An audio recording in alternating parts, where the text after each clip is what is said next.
बड़ा ही कोई तोहफा दिया है, आज सियासी तोहफा दिया है पीटीआई ने या सुन्नी इत्तेहाद कौंसिल ने मरियम नवाज को। तहरीक इंसाफ या सुन्नी इत्तेहाद कौंसिल उनकी राह में 5 साल कोई रुकावट नहीं डालेगी। ये डील है, फिक्स मैच है। जब तक मखसूस नशिस्तों का फैसला ना हो तब तक किसी असम्बली का सेशन नहीं होना चाहिए। सदर साहब का मौकफ और तहरीक इंसाफ का मौकफ एक तो नहीं नजर आ रहा है। तहरीक इंसाफ ने आरफ अलवी को अपने कागजों से निकाल दिया हुआ है। अस्सलाम वालेकुम। अंदर की बात मुजम्मिल सोरवर्दी के साथ मैं हूँ सोबिया अशरफ और मेरे साथ मौजूद हैं मुजम्मिल सोरवर्दी साहब। अस्सलाम वालेकुम मुजम्मिल साहब। वालेकुम सलाम, क्या हाल है? ठीक ठाक हैं? अल्लाह का शुक्र है। मुजम्मिल साहब, मरियम नवाज जो है वो भारी अक्सरियत से 220 वोट लेके पंजाब असेंबली की वजीर आला तो मुंतखब हो गई हैं, मगर तहरीक इंसाफ ने पंजाब असेंबली से बायकॉट क्यों कर दिया? तहरीक इंसाफ ने तो नहीं किया, सुन्नी इत्तेहाद कौंसिल ने किया है। अब आप बार बार तहरीक इंसाफ कहती रहती हैं, उनका नाम सुन्नी इत्तेहाद कौंसिल हो गया है। अब आपको कैसे याद कराया जाए कि उनका नाम सुन्नी इत्तेहाद कौंसिल है पार्लियामेंट में? अच्छा, अब सूरत हाल ये है कि मैं समझता हूँ कि ये बड़ा ही फिक्स्ड मैच था। मुझे लगा कि आज तहरीक इंसाफ वालों ने मरियम नवाज को वजारत आला का तोहफा दिया है बाइकाट करके। आप देखें, अगर वो बाइकाट ना करते, ईवान में शोर करते, तो मरियम नवाज इतने सुकून से तकरीर कर सकती थी। अगर वो हिस्सा लेते, अपनी बात करते, तो राना आफ्ताब साहब भी पूरी तकरीर करते। अगर वो करते तो फिर दोनों तरफ वोट डलते। आप मेरी बात समझें, वो ऐवान में शोर मचता, ऐवान में मौजूद रहते, नारेबाजी होती, खबरें बनती। मतलब उन्होंने मैदान मरियम नवाज के लिए खाली छोड़ दिया कि खाली ऐवान है, मरियम नवाज अकेली हैं, खड़ी हैं, स्पीच कर रही हैं, कोई रोकने वाला नहीं, कोई आवाज़ नहीं। मुझे लगा बड़ा ही कोई तोहफा दिया है, आज सियासी तोहफा दिया है पीटीआई ने या सुन्नी इत्तेहाद कौंसिल ने मरियम नवाज को, कि आप वजीर आला भी अनअपोज बन जाएं, आप ऐवान में तकरीर भी करें, हम मौजूद नहीं होंगे, और आप जो है अपना पूरा रोड मैप दें, कुछ दें आपके जिन। इससे तो लगता है तहरीक इंसाफ या सुन्नी इत्तेहाद कौंसिल उनकी राह में 5 साल कोई रुकावट नहीं डालेगी। जिस तरह की फ्री स्पेस और फ्री ग्राउंड आज दी गई है, इसकी तो माजी में कोई मिसाल नहीं मिलती। कभी भी किसी वजीर आला को, वजीर आजम को ऑपोजिशन ने ऐसी फ्री स्पेस और फ्री ग्राउंड नहीं दी जैसी कि आज दी गई है। या तो बड़ी किसी ने हमाकत से भरपूर स्ट्रेटजी बनाई है सुन्नी इत्तेहाद कौंसिल की कि जी हम बाइकआउट कर देते हैं। भाई, आपने जब स्पीकर का इंतखाब लड़ लिया, जब आपने डिप्टी स्पीकर का इंतखाब लड़ लिया, तो आपका बाइकआउट करने की क्या वजह है? अगर आप मखसूस नशिस्तों की वजह से बाइकआउट कर रहे हैं, अगर आपके बकौल के आप मखसूस नशिस्तों की वजह से बाइकआउट कर रहे हैं, तो फिर आपने स्पीकर का इंतखाब क्यों लड़ा? आपने डिप्टी स्पीकर का इंतखाब क्यों लड़ा? अगर आप इसलिए बाइकआउट कर रहे हैं कि मियां असलम इकबाल को ईवान में नहीं आने दिया जा रहा, तो आपने हलफ ही क्यों उठाया? आप सारे लोग कहते हैं कि हम तब हलफ उठाएंगे जब मियां असलम इकबाल आएंगे, प्रोडक्शन ऑर्डर जारी किए जाएं। लेकिन ना, आपने हलफ उठा लिए, आपने स्पीकर पे कैंडिडेट दे दिया, डिप्टी स्पीकर का इलेक्शन लड़ लिया, तो वजीर आला का आकर ना लड़ना या वजीर आला पे बाइकाट का कोई तुक नहीं बनता था। सिर्फ एक ही तुक बनता था कि आप मरियम नवाज को तोहफा देना चाहते थे कि मरियम नवाज आराम से मुंतखब हों, मरियम नवाज के मुकाबले पे कोई शोर नहीं होना चाहिए, उनकी तकरीर के दौरान कोई आवाज़ नहीं आनी चाहिए, खामोशी से वो पूरे हाउस में अपना रोड मैप पेश करें। इतना शानदार वेलकम तो किसी को नहीं मिलता जितना आज मरियम नवाज को तहरीक इंसाफ ने दिया है। मुझे तो ऐसा लगा जैसे तहरीक इंसाफ वाले और सुन्नी इत्तेहाद कौंसिल वाले मरियम नवाज के साथ को आज वेलकम कर रहे हैं। तो बड़ी ही कोई फ्रॉडुलेंट स्ट्रेटजी थी, या फिक्स मैच था, या बात मुक गई है बीच में, तो उन्होंने तय हो गया कि जी पीटीआई के जो सुन्नी इत्तेहाद कौंसिल का, कि मरियम नवाज को तंग नहीं करना, पंजाब में गुड्डी गुड्डी खेलना है, फ्रेंडली ऑपोजिशन खेलनी है, और उसका आज आगाज हो गया है। इसके अलावा तो मुझे कोई बात समझ नहीं आई इस बाइकाट की। इस बाइकाट का कोई तुक आपको समझ आता है? कोई तुक नहीं था डील का बाइकाट का, तासुर सिर्फ एक दिया ही गया। तुक। हाँ, डील हुई है। मुझे लगता है कहीं ना कहीं राना आफ्ताब की या हाफिज फरद की, जो लोग पंजाब के मामला देख रहे थे, उनकी आज पीएमएलएन से कोई डील हुई है, जिस डील के तहत उन्होंने आज बाइकाट किया है, और उस डील के तहत ही उन्होंने आज मरियम नवाज को सारी फ्री स्पेस दी है। ये डील है, फिक्स मैच है, या डर गए हैं, ये क्या है? बहरहाल सियासी तौर पर एक बड़ी नाकाम हिकमत अमली थी। सियासी तौर पर बहुत नाकाम हिकमत अमली थी सुनील हाथ कौंसल की। अच्छा मुजम्मिल साहब, एक और अंदर की बात बताएं। सदर आरफ अलवी ने आज वफाकी हुकूमत की जानिब से भेजी गई कौमी असेंबली इजलास तलब करने की समरी मुस्तरद कर दिया और वफाक को वापस भी भिजवा दिए। ये सदर आरफ अलवी गरेजा क्यों है कौमी असेंबली का इजलास तलब करने अच्छा से? देखें, अंदर की बात क्या अगर है? अगर हम ये समझें कि वो तहरीक इंसाफ की विकेट पर खेल रहे हैं। एक लम्हे के लिए हम ये समझें कि सदर आरफ अलवी तहरीक इंसाफ की विकेट पर खेल रहे हैं और वो नहीं चाहते, और तहरीक इंसाफ नहीं चाहती कि जब तक मखसूस नशिस्तों का फैसला ना हो तब तक किसी असम्बली का सेशन नहीं होना चाहिए। यही स्ट्रेटजी बनती है ना जो सदर आरफ अलवी कह रहे हैं। तो फिर पंजाब में सप्तान खान को हलफ नहीं लेना चाहिए था, उन्हें रूलिंग दे देनी चाहिए थी कि जब तक मखसूस नशिस्तों का फैसला नहीं होगा तब तक ना हलफ होगा ना इंतखाब होगा। उन्होंने ले लिया। फिर केपी में 28 तारीख को हलफ और स्पीकर का और डिप्टी स्पीकर का इंतखाब होने जा रहा है और वहाँ वज़ीर आला का इंतखाब होने जा रहा है। तो तहरीक इंसाफ स्टैंड ले लेना कि हम केपी में तब तक हुकूमत नहीं बनाएंगे जब तक हम्म आप हमें मखसूस नशिस्तें नहीं देंगे और केपी असम्बली का इजलास ना बुलाया जाए, और हम केपी में किसी को हलफ भी नहीं लेने देंगे। आप केपी में हुकूमत बनाने के लिए तैयार हैं, आप पंजाब में हलफ आपने ले लिए हैं, आपने सिंध असेंबली में हलफ ले लिए हैं, आप हर जगह जाके हलफ भी ले रहे हैं, तो फिर सदर साहब का क्या मौकफ है?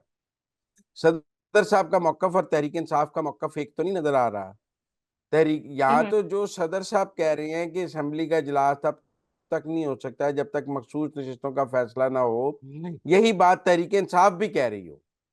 तहरीक इंसाफ को चाहिए फिर हलफ ना ले और कहे कि जी हम इन इजलासों को गैर आईनी मानते हैं, सुबह पटिशन कर दें कि जी किसी असेंबली का इजलास तब तक ना बुलाया जाए जब तक मखसूस नशिस्तों का फैसला ना हो। आप सब जो हैं वो बाहर बैठ जाएं और कहें कि जी हम अंदर जाके हलफ नहीं लेते हैं।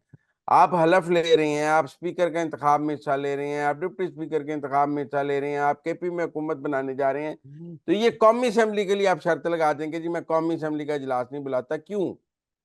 मतलब क्या सूबाई असेंबलियों के लिए आइन और है और कौमी असेंबली के लिए आइन और है? ऐसा तो नहीं है। तो फिर आरएफ अलवी किसकी गेम खेल रहे हैं?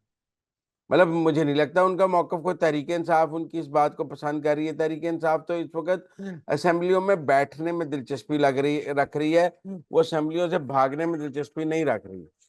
तो इसलिए बहरहाल मैं नहीं समझता कि सदर साहब को तहरीक इंसाफ के कहने पे कर रहे हैं। हाँ, वो नाराज, तहरीक इंसाफ उनसे नाराज जरूर है। तहरीक इंसाफ ने आरफ अलवी को अपने कागजों से निकाल दिया हुआ है, डिच कर दिया हुआ है, उनके बेटे को एमएनए का टिकट नहीं दिया। वो रूठी हुई तहरीक इंसाफ को अपने आप से मनाने की कोशिश कर रहे हैं। नहीं, मेरा ख्याल है वो अपने लिए सेफ पैसेज मांग रहे थे। उन्होंने 4 दिन तक समरी मुस्तरद नहीं की बल्कि होल्ड किए रखी, और वो बारगेन कर रहे थे कि वो अब जब ऐवान सदर से जाएं तो उनको एक महफूज रास्ता दिया जाए और जाने के बाद उनके खिलाफ कोई कार्रवाई ना की जाए। क्योंकि ये बात सदर मुमलिकत ने बहुत जगहों पे कही है कि अब मैं जब ऐवान सदर से जाऊंगा तो मैं भी जेल चला जाऊंगा। आइन तोड़ा है, काफी कुछ सदर मुमलिकत ने किया है जिसका हिसाब आरफ अलवी से होना है, और उनके जेल जाने के बड़े रोशन इकदाम असेंबली हैं। भी तहरीर की थी गैर आईनी तौर पे। असेंबली तो उन्होंने काफी कुछ किया है और उनके जेल जाने के बहुत ज्यादा इम्कानात हैं और उनको डर है। लिहाजा वो 4 दिन तक बार्गेन करते रहे कि आप मेरे साथ मुकलें तो मैं ना मुझे मुझे महफूज रास्ता दिया जाए। उनको महफूज रास्ता देने की बजाय परसों उनका स्माइली वाला जो स्कैंडल है, जो उनके बेटे ने ग्रांट ली है, और वो जो 7 अरब रुपए का स्कैंडल है वो बाहर आ गया और उस पर अतात आर्यर ने प्रेस कॉन्फ्रेंस कर दी, वो सोशल मीडिया पे चलने लग गया। वो जो गवर्नर हाउस सिंध में इन्होंने साइन किए थे अपनी क्लिनिक के, तो वो सारा कुछ बाहर आ गया। जो एस्टेब्लिशमेंट की तरफ से उनको जवाब था कि आपको सेफ पैसेज नहीं मिल रहा, आप पर तो करप्शन के केस बनाने लगे हैं हम, आप क्या सेफ पैसेज मांग रहे हैं हमसे? फिर एस्टेब्लिशमेंट ने यह भी वाजे कर दिया, लॉ मिनिस्ट्री ने कह दिया कि सदर साइन करें या ना करें हम 29 को इजलास कर रहे हैं। फिर ये भी हो गया कि 29 को इजलास होने जा रहा है, स्पीकर ने भी कह दिया राजा परवेज अशरफ ने कि 29 को इजलास हो रहा है। तो सदर की जो सारी गुफ्तगू बार्गेन करने की कोशिश थी वो नाकाम हो गई। अब जब एस्टेब्लिशमेंट की ये सारा प्लान सामने आ गया कि वो सदर की मंजूरी के बगैर ही इजलास करने लगे हैं, वो सदर की मंजूरी के बगैर ही कौमी असम्बली का इजलास बुलाया भी जा रहा है, तो सदर को समझ आई वो कहीं नहीं खड़े हैं। अब अगर वो समरी पे दस्तखत करते तो मरते थे, नहीं करते तो मरते, उन्होंने मुस्तरद कर दी। लेकिन मैं समझता हूँ उनकी बार्गेन करने की जो कोशिश है वो नाकाम हो गई है। सदर आरिफ अलवी के बारे में इतना ही कहा जा सकता है कि ना वो घर के रहे, ना घाट के, ना तहरीक इंसाफ के, ना एस्टेब्लिशमेंट के। दोनों घर उनसे मुजम्मिल साहब, नाराज ये हैं। आपने बहुत बड़ी अंदर की बात बताई है कि सदर आरिफ अलवी बार्गेनिंग करने में नाकाम हो गए, बार्गेन और करने में बहुत बड़ी नाकाम हो स्टोरी। गए, वो अपने सेफ पैसेज के लिए बार्गेन कर रहे थे और वो सेफ पैसेज उनको नहीं दिया गया, बल्कि कहा गया है कि आपने जितना तंग किया आपसे हिसाब लिया जाएगा, और वो हम्म। इसलिए उनकी ये कोशिश नाकाम हो गई है। और उनसे एस्टेब्लिशमेंट ने गुफ्तगू ही नहीं की। वो जब समरी रोक कर बैठे थे कि अब मुझसे आके कोई बात करेगा, मुझसे आके कोई बात करेगा, किसी ने उनसे बात करना मुनासिब नहीं समझी। सब ने अल्टरनेट हिकमत अमली पर बात की और इनके स्कैंडल बाहर लाए और इनको मैसेज दिया कि कोई बात नहीं होगी, बल्कि आप अपना बंदोबस्त कर लें। ठीक हो गया। अच्छा मुजम्मिल साहब, कल एक वाकया पेश आया मजहबी इश्तियाल अंगेजी का, जिसको आड़ बढ़ा के एक खातून को हरासा किया गया। इसके बारे में आप क्या कहेंगे? देखिए, मैं ये समझता हूँ कि उस खातून, मैंने वो वीडियोज़ देखी हैं, एंड पे पुलिस जो है थाने में उस खातून से माफ़ी मंगवा रही है और कह रही है कि नहीं, नहीं मैं तो अहले सुन्नत हूँ और गलत। उस कमीज़ पे हलवा लिखा हुआ था, हलवे का मतलब है खूबसूरत भी है। मैं समझता हूँ जिन लोगों ने हरासा किए हैं उनके खिलाफ एफआईआर दर्ज होनी चाहिए। उस खातून से माफ़ी नहीं मंगवाई जानी चाहिए थी। वो जिन्होंने किया है उनसे माफ़ी मंगवाएँ, उन्हें जेल में डालें, उनके ऊपर पर्चे दर्ज करें, बलवा करने के। उनके ऊपर कानून ने हरकत में आना है कि बेचारी खातून से माफ़ी मंगवा के आप बड़ा कमाल कर दिया आपने, कि उस खातून से आपने वीडियो में माफ़ी मंगवा ली कि मुझसे बड़ी गलती हो गई, मैं अहले सु लोगों को यहाँ अपने अकीदों की वज़ाहतें देनी पड़ेंगी थानों में जाकर के, मैं अहले सुन्नत मुसलमान हूँ, मैं अहले देवबंद मुसलमान हूँ, मैं अहले तशय्युह मुसलमान हूँ, मुझे माफ़ कर दें। क्या हो गया उस ड्रेस में? कुछ भी नहीं था, हलवा लिखा हुआ था उसके ऊपर। हलवे का मतलब खूबसूरती भी है और खाने वाला हलवा भी है। क्या करें? मेरा मतलब है बांग्लादेश में ना लोग जो है ना सड़क पे यूरिन कर देते थे, पेशाब कर देते थे। उन्होंने अरबी में लिख दिया यहाँ यूरिन करना मना है। लोग समझे ये कुरान मजीद की आयत लिखी हुई है, लोगों ने लिखना बंद कर दिया। कुछ जहालत की हद होती है। अरबी एक ज़ुबान है, उस ज़ुबान में शायरी है, गालियाँ हैं, सारा कुछ है। एक मुकम्मल ज़ुबान है, जैसे हमारी उर्दू ज़ुबान है, वैसे पंजाबी ज़ुबान है। ज़रूरी तो नहीं कि अरबी लिखी होगी तो कुरान ही लिखा होगा। ये आपको हम्म। किसने कहा है कि जहाँ भी अरबी लिखी होगी वहाँ कुरान मजीद ही लिखा होगा? ये जो अरबी मुजम्मिल साहब, लोग ये तो आपस फिर में, जहालत और लाइल्मी का सबूत है ना। नहीं, नहीं, ये मेरा मतलब है कि इन लोगों के खिलाफ पंजाब हुकूमत को एफआईआर दर्ज करनी चाहिए।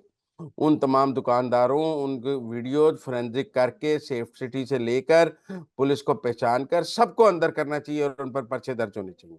आप देखें सियालकोट में एक श्रीलंकन मैनेजर को मार दिया था, फिर जड़ावाला वाला वाकया हुआ, फिर अभी तो चीफ जस्टिस इस हरासानी का शिकार हुए हैं ऑनलाइन, एक फैसले के ऊपर।